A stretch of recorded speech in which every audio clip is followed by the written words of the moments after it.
I get it. When you're about to spend a few thousand on a rack-mount workstation, the last thing you want is to end up with a box that looks impressive on paper but turns out to be a headache in the data center.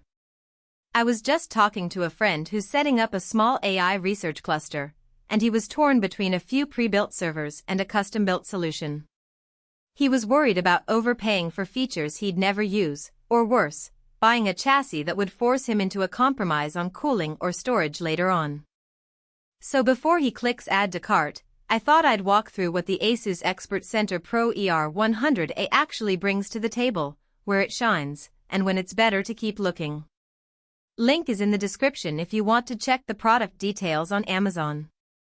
First off, this isn't a fully assembled workstation. It's a Barebone 1U rack chassis that ships with the motherboard, power delivery, and the networking and management hardware pre-installed.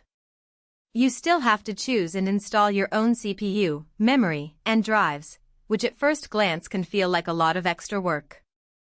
But that flexibility is exactly why this platform can make sense for a niche of buyers who need server-grade reliability without committing to a fully proprietary vendor lock-in. The most obvious selling point is the support for AMD EPYC 4000 series processors, up to a 120W TDP. Those chips are built for dense, multi-core workloads, and they include ECC-enabled DDR5 memory channels. If you're planning to run virtual machines, containerized services, or data-intensive analytics, that ECC memory can save you from silent corruption that would otherwise bite you later. The board also gives you two 2.5G Ethernet ports right out of the box, which is handy for a dual network setup where you might want a dedicated management network separate from your production traffic. Now, let's talk about the practical side of fitting everything in a 1U chassis. The ER100A provides two hot-swap 2.5-inch SATA bays and two additional 2.5-inch bays that can accept either SATA or NVMe U.2 drives. In a real-world scenario, I've seen teams use the hot-swap bays for a set of high-capacity SATA SSDs that hold bulk data, while the NVMe U.2 slots host the OS and the most latency-sensitive services. That separation means you can replace a storage drive without powering down the whole box, a genuine uptime advantage for a small office or edge deployment. One thing that can catch newcomers off guard is the cooling architecture. Because it's a 1U form factor, there's only so much airflow to work with, and the chassis relies on a high-speed front two-back fan that pulls air across the CPU and the drive bays.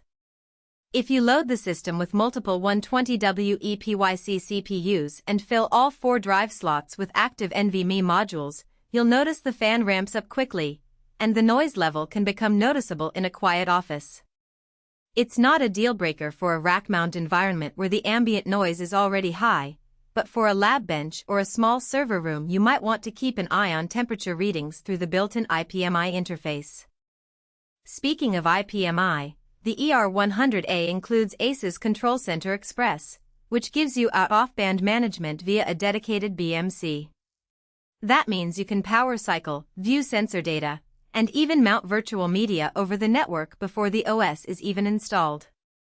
For anyone who manages a handful of machines remotely, that feature alone can shave hours off the deployment process.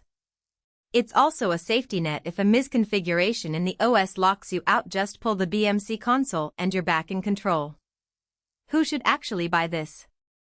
If you're a small to medium business that needs a compact, multi-core server for virtualization, database workloads, or even a modest AI inference node, the ER100A checks a lot of boxes.